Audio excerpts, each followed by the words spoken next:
മറ്റൊരു വീഡിയോയിലേക്ക് സ്വാഗതം. ഇന്നിവിടെ വിശകലനം ചെയ്യുന്നത് 12/4/1978 ജനിച്ച ഒരാളുടെ ഗ്രഹസ്ഥിതിയാണ്. രോഹിണിയാണ് നക്ഷത്രം. രോഹിണി, 4-ാം പാദം, സ്ത്രീ ജാതകമാണിത്. മിഥുന ലഗ്നം. ലഗ്നത്തിൽ വ്യാഴം, ഗുളികൻ, 2-ൽ കുജൻ, 3-ൽ ശനി, 4-ൽ രാഹു. 5, 6, 7, 8, 9 ഭാവങ്ങൾ ശൂന്യം. 10-ൽ സൂര്യൻ, ബുധൻ, കേതു, 11-ൽ ശുക്രൻ, 12-ൽ ചന്ദ്രൻ. ഇതാണ് ഇദ്ദേഹത്തിൻ്റെ ഗ്രഹസ്ഥിതി. ഈ ഗ്രഹനില പരിശോധിക്കുന്ന സമയത്ത് ആരോഗ്യ പ്രശ്നങ്ങൾ ധാരാളമായി അല്ലെങ്കിൽ രൂക്ഷമായി ആരോഗ്യ പ്രശ്നങ്ങളുള്ള ഒരാളുടെ ഗ്രഹനിലയാണത്. എന്തുകൊണ്ടാണത്? 1, 2, 3, 4, 5, 6 രോഗസ്ഥാനം, ശത്രുസ്ഥാനം, അതായത് ലഗ്നാൽ 6 ഏതൊരാൾക്കും. 6-ാം ഭാവാധിപനായിട്ടുള്ള ഗ്രഹം കുജൻ 2-ൽ നീചനായി നിൽക്കുന്നു. അവിടേക്ക് ഗുളികൻ്റെ ദൃഷ്ടിയും വരുന്നു, 2-ാം ദൃഷ്ടി. പൊതുവേ 6, 8 ഭാവങ്ങളിൽ കുജൻ, അതല്ല എങ്കിൽ 6-ൻ്റെയോ 8-ൻ്റെയോ ഭാവാധിപത്യം വഹിക്കുന്ന കുജൻ, അത്തരം കുജനെ പ്രത്യേകം ശ്രദ്ധിക്കണം. എവിടെ ആർക്കൊപ്പം ഏത് രീതിയിൽ നിൽക്കുന്നുവെന്ന്. ഇവിടെ രോഗസ്ഥാനത്തിൻ്റെ അധിപനായിട്ടുള്ള ഗ്രഹം കുജനാണ്. നീചനായി ലഗ്നാൽ 2-ൽ ധനസ്ഥാനത്ത് ഗുളികൻ്റെ ദൃഷ്ടിയിൽ നിൽക്കുന്നത്. അപ്പോൾ ഇത്തരം കുജനെ വളരെയധികം ശ്രദ്ധിക്കുക തന്നെ വേണം. വ്യാഴദൃഷ്ടി ഇല്ലാതെയാണ് കുജൻ നിൽക്കുന്നത്. പ്രത്യേകിച്ചും മുൻപുള്ള വീഡിയോകളിൽ പറഞ്ഞിട്ടുള്ളതാണ്, ലഗ്നത്തിൽ ഗുളികൻ നിന്ന് കഴിഞ്ഞാൽ അത്തരം ആളുകൾക്ക് തന്നെ എന്തെങ്കിലും ഹെൽത്ത് ഇഷ്യൂസ് സ്ഥിരമായോ ഇടവിട്ടോ ഉണ്ടാകാനുള്ള സാധ്യത വളരെ വളരെ കൂടുതലാണ്. ഇവിടെ ലഗ്നത്തിൽ ഗുളികനുണ്ട് താനും, 6-ാം ഭാവാധിപൻ നീചനായി നിൽക്കുന്നിടത്തേക്ക് ഗുളികൻ്റെ ദൃഷ്ടിയും ഉണ്ട് താനും. ഇത് വളരെ ശ്രദ്ധിക്കേണ്ടുന്ന ഒരു കാര്യം തന്നെയാണ്. കുട്ടിക്കാലം തൊട്ട് തന്നെ ഈ വ്യക്തിക്ക് ഹെൽത്ത് ഇഷ്യൂസ് ഉണ്ട് എന്നാണ് അദ്ദേഹം പറഞ്ഞത്. അപ്പോൾ ഇത് വളരെ ശ്രദ്ധിക്കേണ്ടുന്ന ഒരു കാര്യം തന്നെയാണ്. അതുപോലെ തന്നെ മനസ്സിൻ്റെ കാരകൻ, മാതൃകാരകൻ അല്ലെങ്കിൽ ദേഹസുഖം എന്ന് പറയുന്ന അവസ്ഥ ഒരു വ്യക്തിക്ക് കൊടുക്കുന്നതിൽ പ്രധാന പങ്ക് വഹിക്കുന്ന ഗ്രഹം ചന്ദ്രൻ 12-ൽ ഉച്ചനാണ്. പക്ഷേ അവിടേക്ക് ഗുളികൻ്റെ 12-ാം ദൃഷ്ടി, ശനിയുടെ 10-ാം ദൃഷ്ടി, അതുപോലെ തന്നെ രാഹുവിൻ്റെ 9-ാം ദൃഷ്ടി, ഇത് മൂന്നും ഒട്ടും നല്ലതല്ല. 12-ലെ ചന്ദ്രൻ ഗുളികൻ്റെ ദൃഷ്ടിയിൽ നിൽക്കുന്നു. ലഗ്നത്തിലാണ് ഗുളികൻ നിൽക്കുന്നത്. ശനിയുടെ ദൃഷ്ടി, ശനിയുടെ 10-ാം ദൃഷ്ടി, രാഹുവിൻ്റെ ദൃഷ്ടി, രാഹുവിൻ്റെ 7, 8, 9 9-ാമത്തെ ദൃഷ്ടിയിൽ നിൽക്കുന്ന ചന്ദ്രൻ. അപ്പം മനസ്സിനെ ഏതെങ്കിലുമൊക്കെ രീതിയിൽ പ്രത്യേകിച്ചും രോഗസംബന്ധമായിട്ടുള്ള ചിന്തകൾ കൂട്ടുകയും രോഗസംബന്ധമായിട്ടുള്ള കാര്യങ്ങൾക്ക് സാധ്യത വളരെ ഏറുകയും ഏറ്റുകയും ചെയ്യും. ഇതും വളരെ ശ്രദ്ധിക്കേണ്ടുന്ന ഒരു കാര്യം തന്നെയാണ്. പ്രത്യേകിച്ചും രാഹു കേതുക്കൾക്ക് ഇടയിലാണ് പ്രബലമായിട്ടുള്ള എല്ലാ ഗ്രഹങ്ങളും. സൂര്യനും ബുധനും കേതുവിനോടൊത്ത് നിൽക്കുന്നു എന്നതൊഴിച്ചാൽ ബാക്കിയുള്ള പ്രബല ഗ്രഹങ്ങളെല്ലാം തന്നെ രാഹുകേതുകൾക്ക് ഇപ്പുറം ഒന്നും തന്നെ ഇല്ല എന്നതും ശ്രദ്ധിക്കേണ്ടുന്ന ഒരു കാര്യം തന്നെയാണ്. ടൈപ്പ് ഓഫ് കാളസർപ്പയോഗം തന്നെയാണത്.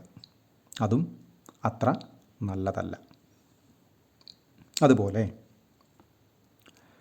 ഇദ്ദേഹത്തിൻ്റെ 7-ാം ഭാവാധിപനായിട്ടുള്ള ഗ്രഹം വ്യാഴമാണ്. ലഗ്നത്തിൽ നിൽക്കുന്നു ഗുളികനോടൊത്ത്. അങ്ങനെ ഉള്ളപ്പോൾ വിവാഹ സംബന്ധമായിട്ടുള്ള കാര്യങ്ങളിൽ ഏതെങ്കിലുമൊക്കെ രീതിയിൽ പരസ്പരമുള്ള അട്രാക്ഷൻ കുറയുകയോ അതല്ലെങ്കിൽ കമ്മ്യൂണിക്കേഷൻ കുറയുകയോ അല്ലെങ്കിൽ ഇദ്ദേഹം ഉദ്ദേശിക്കുന്ന രീതിയിൽ പാർട്ട്ണർ പെരുമാറുന്നില്ല എന്ന് പറയുന്ന ഒരു തോന്നൽ, ചിന്ത, ആലോചന, അത്തരം ചിന്തകൾ ഉണ്ടാവുകയോ ഒക്കെ ചെയ്യുന്ന ഒരു സാഹചര്യവും ഉണ്ടാകാം. അതങ്ങനെ ഉണ്ട്. പൊതുവേ 7-ാം ഭാവാധിപനായിട്ട് ഉള്ള ഗ്രഹം അത് ഏത് തന്നെയാണെങ്കിലും ഗുളികനോടൊത്ത് നിൽക്കുന്നു എന്ന് പറയുന്നത് തന്നെ അങ്ങേയറ്റം നെഗറ്റീവാണ്. പക്ഷേ അവിടെ അതിനോടൊത്തു പോകുന്ന ഗ്രഹനില എന്ന ക്രമത്തിലുള്ളത് കൊണ്ടാണ് മറ്റ് വലിയ നെഗറ്റീവായിട്ടുള്ള അനുഭവങ്ങൾ ഉണ്ടാകാതെ പോകുന്നതും ചെറിയ ചെറിയ പിണക്കങ്ങൾ അല്ലെങ്കിൽ അസ്വസ്ഥതകൾ അല്ലെങ്കിൽ തനിക്ക് ചേർന്ന രീതിയിൽ അദ്ദേഹം അല്ലെങ്കിൽ പാർട്ട്ണർ പെരുമാറുന്നില്ല എന്ന് പറയുന്ന അവസ്ഥയൊക്കെ ഉണ്ടാകുന്നതിൻ്റെ കാരണം. അങ്ങനെയെങ്കിലും ഉണ്ടായില്ല എങ്കിൽ ലഗ്നത്തിലെ 7-ാം ഭാവാധിപനോടൊത്ത് നിൽക്കുന്ന ഗുളികന് അർത്ഥമില്ല എന്ന് തന്നെ പറയേണ്ടി വരും. അപ്പോൾ കൃത്യമായി പരിഹാരങ്ങൾ ചെയ്തു പോകേണ്ടുന്ന വ്യക്തി സംബന്ധമായിട്ടുള്ള കാര്യങ്ങളിൽ, അതുപോലെ തന്നെ വിവാഹ സംബന്ധമായിട്ടുള്ള കാര്യങ്ങളിൽ, പ്രത്യേകിച്ചും അതിലുപരിയായി ആരോഗ്യ സംബന്ധമായിട്ടുള്ള കാര്യങ്ങളിൽ നിർബന്ധമായും കണിശമായും പരിഹാരങ്ങൾ എടുത്ത് പോകേണ്ടുന്ന ഒരു ഗ്രഹനില തന്നെയാണത്. ഇവിടെ ശ്രദ്ധിച്ചാൽ മറ്റൊരു കാര്യം വ്യക്തമാകും. ലഗ്നാൽ 10-ൽ സൂര്യൻ, കേതു, അതുപോലെ തന്നെ ബുധൻ മീനത്തിൽ നീചനാണ്. വർഗോത്തമം ചെയ്താണ് സൂര്യൻ ഇവിടെ നിൽക്കുന്നത്, വർഗോത്തമം ചെയ്താണ് ബുധൻ ഇവിടെ നിൽക്കുന്നത്. വർഗോത്തമം ചെയ്ത് നിൽക്കുന്നു എന്ന് പറഞ്ഞാൽ നവാംശത്തിലും ആഗ്രഹങ്ങൾ അതേ രാശിയിൽ തന്നെ നിൽക്കുന്നു എന്ന് സാരം.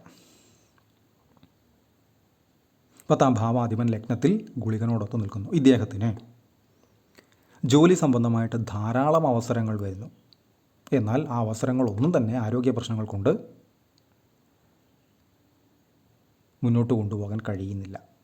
ഇതും ഈ ഗ്രഹനിലയുടെ ഒരു പ്രത്യേകതയാണ്. പ്രത്യേകിച്ചും 10ൽ തൊഴിൽ സ്ഥാനത്ത് സൂര്യൻ, കേതു, രാഹുവിൻ്റെ ദൃഷ്ടി, നീചനായി ഒരു ഗ്രഹം നിൽക്കുന്നു. അത് വർഗോത്തമം ചെയ്താണ് നിൽക്കുന്നത്. സൂര്യനും അവിടെ വർഗോത്തമം ചെയ്തു നിൽക്കുന്നു. 10ാം ഭാവാധിപൻ അത് ഒരു കാരണം, ഒരു വിഭാഗം കാരണം. അത് അതിനേക്കാൾ ഉപരിയായി 10ാം ഭാവാധിപനായിട്ടുള്ള ഗ്രഹം വ്യാഴം ഗുളികനോടൊത്ത് നിൽക്കുന്നു. അവസരങ്ങൾ ധാരാളമായി വ്യാഴം കൂടെ കൊണ്ടു കൊടുക്കും ആ വ്യക്തിക്ക് നേരിട്ട്. പക്ഷേ അതിനെല്ലാം തട്ടിത്തെറിപ്പിക്കുന്ന രീതിയിൽ എന്തെങ്കിലും ഇറിറ്റേഷൻസ്, മോശമായിട്ടുള്ള അനുഭവങ്ങൾ, അത് മാനസിക സംബന്ധമായിട്ടാവാം, ആരോഗ്യ സംബന്ധമായിട്ടാവാം. ഇവിടെ ആരോഗ്യ സംബന്ധമായിട്ടുള്ള കാര്യങ്ങളാണ് ഏറ്റവും കൂടുതൽ പ്രധാനപ്പെട്ടത്. പ്രത്യേകിച്ച് 6ാം ഭാവാധിപനായിട്ടുള്ള ഗ്രഹം നീചനായിട്ടാണ് നിൽക്കുന്നതെന്ന് പറയുമ്പോൾ തന്നെ അത് പൊതുവേ പ്രശ്നമാണ്. അതിലേക്ക് ഗുളികൻ്റെ ദൃഷ്ടിയും കൂടെ വന്നതോടുകൂടി ആ പ്രശ്നങ്ങൾ രൂക്ഷമാവുകയും ചെയ്തു. കുട്ടിക്കാലം തൊട്ട് തന്നെ എന്തെങ്കിലും രീതിയിലുള്ള ആരോഗ്യ പ്രശ്നങ്ങൾ ഇത്തരക്കാർക്ക് പൊതുവേ ഉണ്ടാകാനുള്ള സാധ്യത വളരെ കൂടുതലാണ്. ഒന്നിലധികം അസുഖങ്ങളെ തന്നെ ഒരേ സമയം ഡീൽ ചെയ്ത് പോകേണ്ടതായിട്ടുള്ള അവസരങ്ങളും അവസ്ഥകളും ഉണ്ടാകാനുള്ള സാധ്യതയും വളരെ വളരെ കൂടുതലാണ്.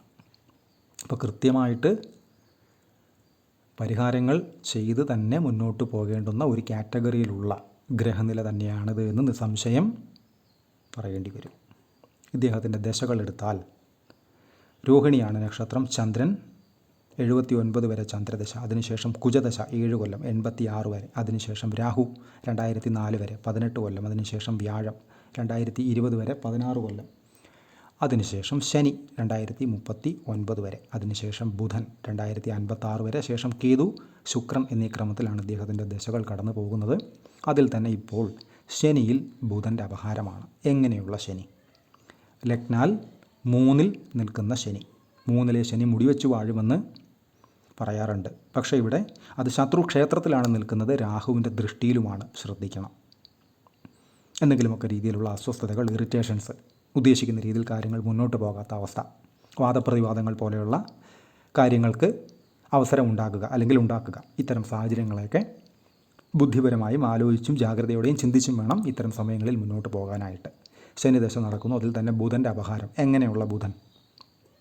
4ാം ഭാവാധിപത്യം വഹിച്ച് 10ൽ നീചനായി വർഗോത്തമം ചെയ്തു നിൽക്കുന്ന ബുധൻ. അവിടേക്ക് രാഹുവിൻ്റെ ദൃഷ്ടിയുമുണ്ട്. അങ്ങനെയുള്ളപ്പോൾ ശനിയിൽ ബുധൻ എന്ന് പറയുന്നത് എല്ലാ കാര്യങ്ങൾക്കും ശ്രദ്ധ വേണം എന്ന് പറയാതെ തന്നെ പറയുന്ന ഒരവസ്ഥ തന്നെയാണ്.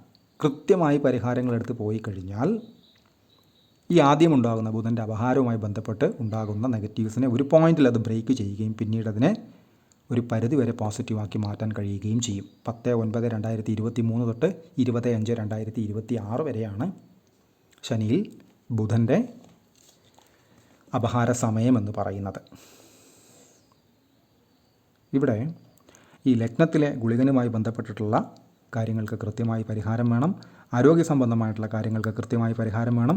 തൊഴിൽ സംബന്ധമായിട്ടുള്ള കാര്യങ്ങൾക്ക്, ഈ 3 കാര്യങ്ങൾക്കും ഉപരി ചന്ദ്രനുമായി ബന്ധപ്പെട്ട മാനസിക വ്യാപാരങ്ങളുമായി ബന്ധപ്പെട്ട കാര്യങ്ങൾക്കും ഈ 3-4 കാര്യങ്ങൾക്ക് കൃത്യമായി പരിഹാരം തേടി പോവുകയും ചെയ്താൽ, ശനിയുമായി ബന്ധപ്പെട്ട് ശനി ദശ നടക്കുന്നു, അപ്പോൾ നിർബന്ധമായും ശനി സംബന്ധമായിട്ടുള്ള കാര്യങ്ങൾക്കും കൃത്യമായി പരിഹാരങ്ങൾ ചെയ്തു പോവുകയും ചെയ്താൽ മാറ്റങ്ങൾ ഉണ്ടാകുമെന്ന കാര്യത്തിൽ തർക്കമില്ല. പക്ഷേ ഒരല്പം മുഷിയേണ്ടതായി വരും. ശനിദശ ആയതുകൊണ്ടും ഉദ്ദേശിക്കുന്ന കാര്യങ്ങൾക്ക് മന്ദത, കാലതാമസം വരും എന്നതുകൊണ്ടും ഉദ്ദേശിക്കുന്ന കാര്യങ്ങൾക്കൊരല്പം കാലതാമസം പറഞ്ഞിട്ടുള്ളതാണ് ശനിദശയിൽ.